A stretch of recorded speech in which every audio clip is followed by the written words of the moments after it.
ये कथा राजा हर्षवर्धन और उनकी पत्नी रानी विशपाला की है। राजा हर्षवर्धन बहुत नेक और धर्म का पालन करने वाले राजा थे।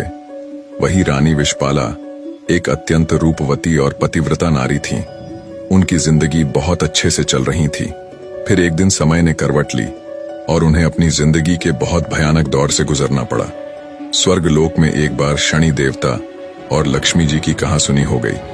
शनिदेव के अनुसार वे लक्ष्मी जी से बड़े थे और लक्ष्मी जी के अनुसार वह शनिदेव से बड़ी थी। इस बात को लेकर उन दोनों में काफी देर तक बहस होती रही और वे दोनों कोई फैसला नहीं कर पाए। आखिर उन्होंने सोचा कि मृत्युलोक में सबसे ईमानदार व्यक्ति से यह फैसला कराया जाए। उन दोनों ने सोचा कि मृत्युलोक में प्रयागराज के राजा हर्षवर्धन के पास जाया जाए। जब शनि देवता और लक्ष्मी जी हर्षवर्धन के पास पहुंचे और अपनी बहस का निर्णय मांगा तो उनको उत्तर देने को कोई उपाय न सूझा। अंत में उन्होंने दोनों से 1 महीने की मोहलत मांगी। यह सुनकर शनि देवता व लक्ष्मी जी चले गए और कह गए कि वह अपने झगड़े का फैसला सुनने 1 महीने बाद जरूर आएंगे। उनके जाने के बाद हर्षवर्धन का सोना जागना हराम हो गया, क्योंकि वह जानते थे कि वह एक को बड़ा बताएंगे तो दूसरा अवश्य ही गुस्सा होगा और उन पर भारी संकट आ जाएगा। उसको चिंता में देख उनकी पत्नी विशपाला ने चिंता का कारण पूछा। जब हर्षवर्धन ने सारा हाल कह सुनाया तो उनकी पत्नी विशपाला बोली कि आप एक चांदी का और दूसरा सोने का आसन बनवाइए। सोने का आसन आपकी गद्दी के दाहिने ओर तथा चांदी का आसन बाईं ओर रहेगा।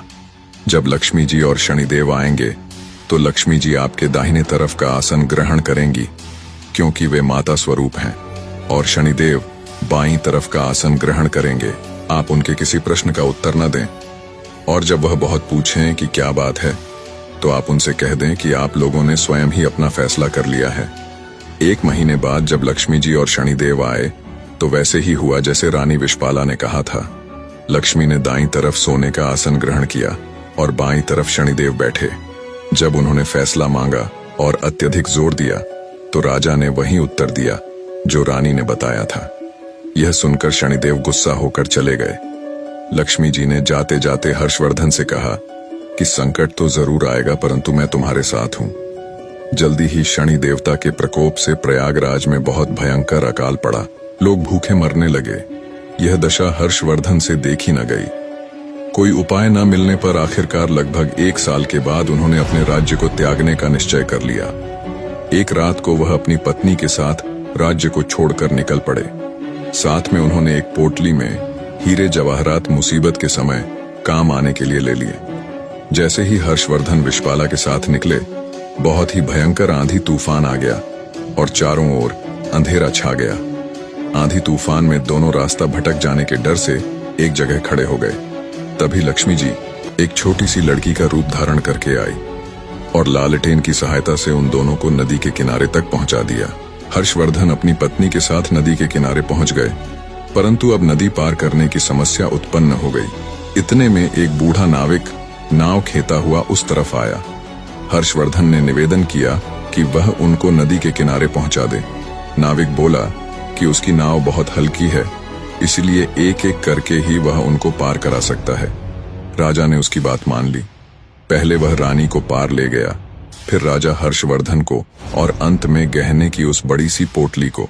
परंतु उसने गहने की पोटली को नदी पार नहीं पहुंचाया। वह उस पोटली को लेकर गायब हो गया।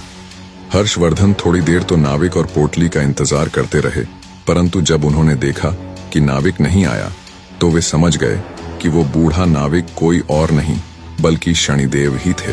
हर्षवर्धन और विशपाला नदी के किनारे चलते चलते एक गांव में पहुंचे। वहां के लोग जंगल से लकड़ी काटकर बेचते थे। लकड़ी का व्यापार ही उनकी कमाई का साधन था। हर्षवर्धन भी अपनी पत्नी के साथ गांव में रहने लगे। वे चंदन की लकड़ी काटकर लाते और पास के गांव में बेच देते। थोड़े ही समय में चंदन की लकड़ी बेचकर वे काफी पैसे वाले हो गए और आराम से जीवन व्यतीत करने लगे। यह सब लक्ष्मी जी की कृपा थी। उनको आराम में देखकर शनिदेव ने फिर से एक चाल चली। एक दिन एक सौदागर जो उस गांव से चंदन की लकड़ी लेकर दूसरे देशों में जाया करता था, उसका जहाज यहाँ फंस गया। उसने बहुत प्रयत्न किया, परंतु वह जहाज टस से मस न हुआ। उसकी समझ में नहीं आ रहा था कि क्या करे। इतने में शनि देवता ब्राह्मण का रूप धारण करके उसके पास आए। उन्होंने सौदागर से कहा कि मैं तुम्हारे जहाज को हटाने की युक्ति बता सकता हूँ। सौदागर ने जब उनसे पूछा कि वह युक्ति क्या है तो उन्होंने कहा कि तुम गांव के लोगों को भोजन का निमंत्रण दो और उनमें जो भी सती सावित्री स्त्री होगी, यदि वह तुम्हारे जहाज को छू देगी तो तुम्हारा जहाज चल पड़ेगा। सौदागर ने शनि देवता के बताए अनुसार गांव के लोगों को निमंत्रण भेज दिया। जब वे हर्षवर्धन के घर पहुंचे तो विषपाला ने यह कहकर निमंत्रण अस्वीकार कर दिया कि मेरे पति जंगल में लकड़ी काटने गए हैं। सौदागर के आदमी ने वापस जाकर सारी बात बता दी। सौदागर समझ गया कि यही औरत पतिव्रता है और यही उसके जहाज को निकाल सकती है। वह शाम को फिर उसके घर गया। उस समय हर्षवर्धन घर पर ही थे। उसने निमंत्रण स्वीकार कर लिया। जब सौदागर ने हर्षवर्धन और विषपाला से कहा कि वह जहाज छू दे जिससे वह निकल सके, विषपाला ने अपने पति के कहने पर जहाज छू दिया और जहाज हिलने लगा। यह देखकर सौदागर के मन में पाप जागा कि क्यों ना मैं इसको अपने साथ ले चलूं। यदि जहाज फिर से फंस गया तो वह छूकर उसे हटा सकती है। यह सोचते ही उसने विषपाला को अपने साथ जहाज में खींच लिया और जहाज चल पड़ा। हर्षवर्धन चिल्लाया, परंतु उस समय तक जहाज काफी दूर चला गया। विषपाला अत्यंत रूपवती थी। उसको देखकर सौदागर के मन में पाप जागृत हुआ। उसने विषपाला के सम्मुख उसे अपनी पत्नी बनाने की इच्छा जाहिर की, पर रानी ने उसे साफ मना कर दिया। पर रानी के रूप पर मोहित हुआ सौदागर अब हर समय उसके पीछे पड़ा रहता। रानी विषपाला ने सौदागर की छेड़छाड़ से तंग आकर सूर्यदेव से प्रार्थना की कि उसको अपने सतीत्व की रक्षा करने के लिए कोढ़ दे दें। उसकी प्रार्थना सूर्य भगवान ने सुन ली और उसका शरीर कोढ़ से विकृत हो गया। इधर राजा हर्षवर्धन भी रोते बिलखते नदी के किनारे से चल पड़े। वह इसी आशा में थे कि यदि जहाज उस तरफ से गुजरा तो वह अपनी पत्नी को छुड़ा लेंगे। आखिर उसको जहाज का कहीं पता नहीं चला तो वह नदी के किनारे आश्रम के साधुओं के साथ रहने लगा। वह वहां पर साधुओं की सेवा करता, गायों को चराता और गायों के गोबर से उपले बनाता। वह उपले लक्ष्मी जी की कृपा से सोने के हो जाते।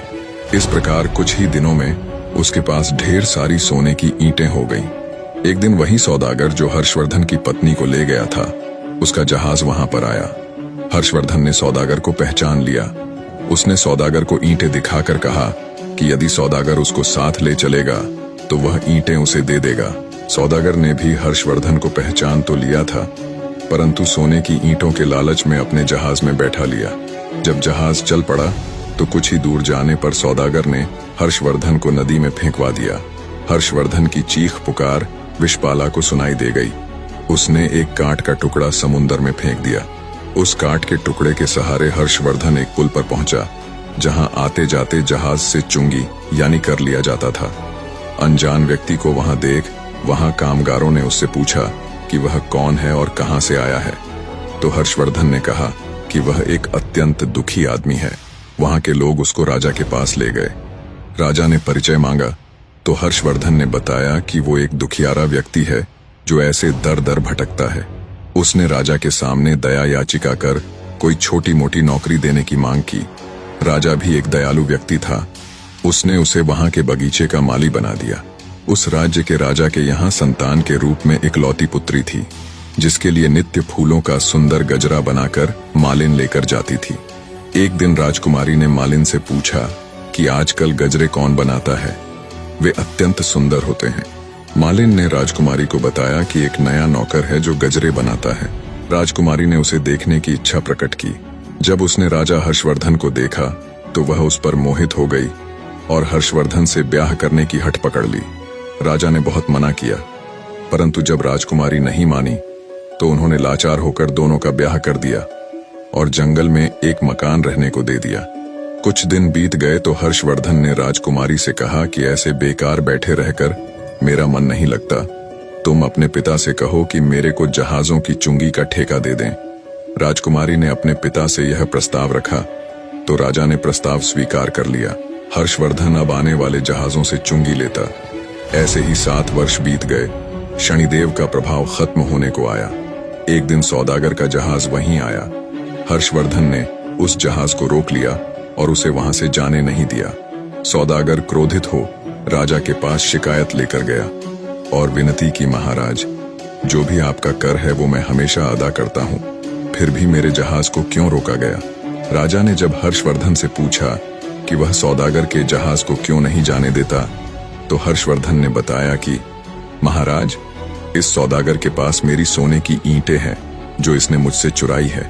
जब हर्षवर्धन ने सौदागर से अपनी सोने की ईंटों की चोरी की बात राजा के सामने रखी, तब राजा ने हर्षवर्धन से पूछा, क्या तुम्हारे पास इस चोरी का कोई प्रमाण है? हर्षवर्धन ने सिर झुकाकर कहा, महाराज, मेरे पास कोई प्रमाण नहीं है। हर्षवर्धन का झुका सिर देखकर सौदागर अपनी बात को और अधिक पुख्ता करने के लिए राजा से कहता है, महाराज, ये झूठ बोल रहा है।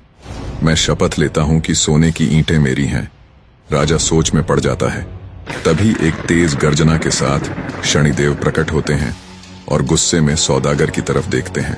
उन्होंने कहा, सत्य और धर्म के साथ खिलवाड़ करने का कर्ज चुकता करने का अब तुम्हारा समय आ गया है। शनिदेव सौदागर के पास जाकर उसकी आंखों में देखते हैं।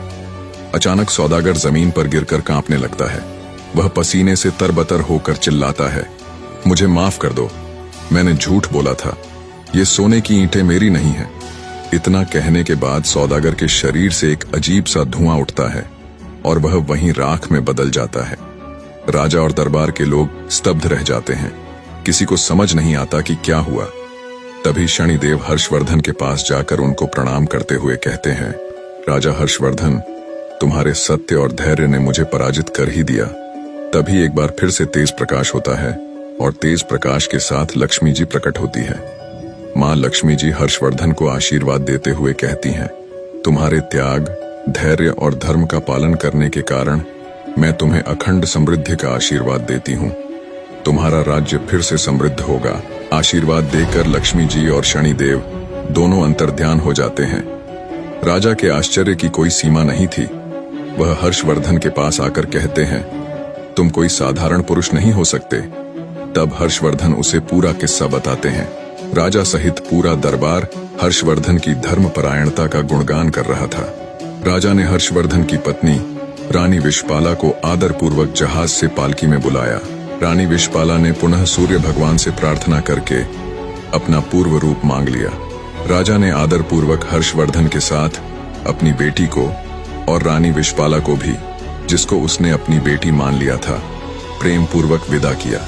निष्कर्ष, किसी के जीवन में कठिनाइयां कितनी भी बड़ी क्यों न हो, अगर व्यक्ति सत्य और धर्म के मार्ग को नहीं छोड़ता तो समय के साथ वो न केवल हर मुश्किल से बाहर आता है, बल्कि खुद वो मालिक परमात्मा भगवान भी उसकी मदद करते हैं।